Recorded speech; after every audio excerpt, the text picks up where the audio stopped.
Marshall McLuhan. De origem canadense, ex-professor de literatura radicado nos Estados Unidos, por volta de 1963 a 64, McLuhan causou o maior impacto intelectual publicitário da vida norte-americana. McLuhan pensa em termos de estágio que se sucedem e ultrapassam. São eles números em 3 etapas: primitiva, pré-tecnológica, interrelacionamento dos sentidos, correspondente tanto ao período épico das civilizações antigas quanto ao tempo vivido pelos primitivos contemporâneos. A segunda etapa, tipográfica, ênfase na linearidade e perspectivismo visuais, período pós-renascentista ou, a grosso modo, capitalista, próprio das nações desenvolvidas, que explicaria a defasagem em que, paradoxalmente, estas se encontram para responder aos dilemas da era eletrônica.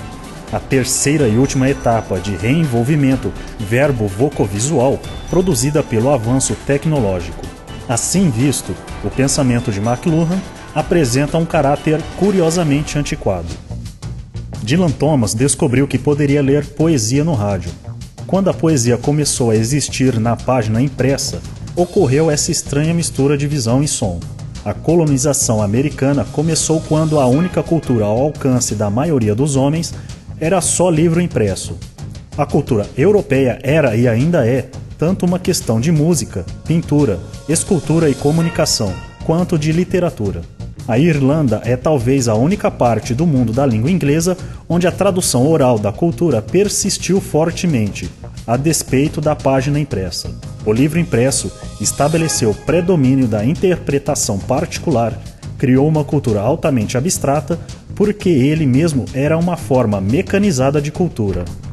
André Malraux acreditava que o livro pode abranger um âmbito maior de arte. Contudo, ele chegou a mudar a visão da pintura por parte do pintor. Cada forma, cada situação planejada e realizada pela inteligência factiva do homem é uma janela que revela ou deforma a realidade. Todo o ambiente urbano tornou-se pedagógico. Passamos hoje da produção de mercadorias empacotadas para o empacotamento da informação. À vista do alcance global instantâneo dos novos meios de visão e som, até mesmo o jornal é vagaroso. Platão objetou que o aparecimento recente da escrita iria revolucionar a cultura para pior. Alegou que ela iria trazer a reminiscência e o aprendizado mecânico. No entanto, surgiu a leitura macadamizada e aerodinâmica, que permitiam a passagem veloz do olho apenas. Com a dificuldade de acesso aos manuscritos, obrigou os estudantes a memorizar tanto quanto possível tudo que liam, que levou ao enciclopedismo. O rádio estimulou o retorno à discussão em grupo. Já a imprensa e a fotografia auxiliaram a adoção do seminário e da discussão em aula como processo de aprendizado. A imprensa alterou as formas de governo e o telégrafo terminou com a diplomacia secreta. O prazo para negociações secretas foi reduzido a horas e minutos. Ela fomentara desde o início o nacionalismo ao ponto máximo, onde ele mantém.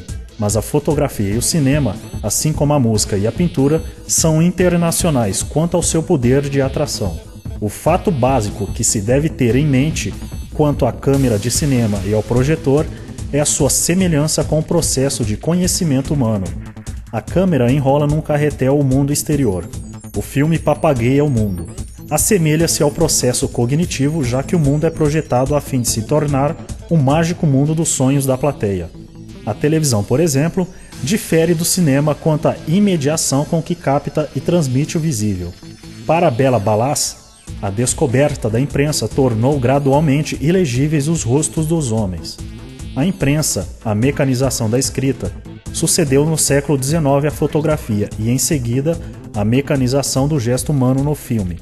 A isso seguiu-se a mecanização da fala no telefone, no fonógrafo e no rádio. Com o cinema falado e, finalmente, a televisão, sobreveio a mecanização da totalidade da expressão humana, da voz, do gesto e da figura humana em ação.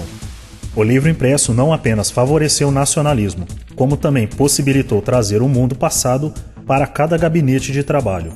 Depois de uma experiência feita com estudantes para determinar a apreensão e compreensão, a televisão veio em primeiro lugar, Em seguida o rádio, depois as salas de aulas e por último a leitura, mas não podemos generalizar.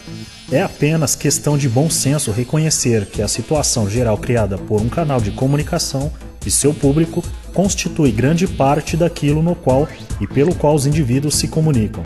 Cinema, rádio e televisão tornam-se pontos de consciência coletiva e comunicação para uma sociedade inteira. A tecnologia moderna pretende tentar uma transformação total do homem e do seu meio, o que por seu turno exige a inspeção e defesa de todos os valores humanos.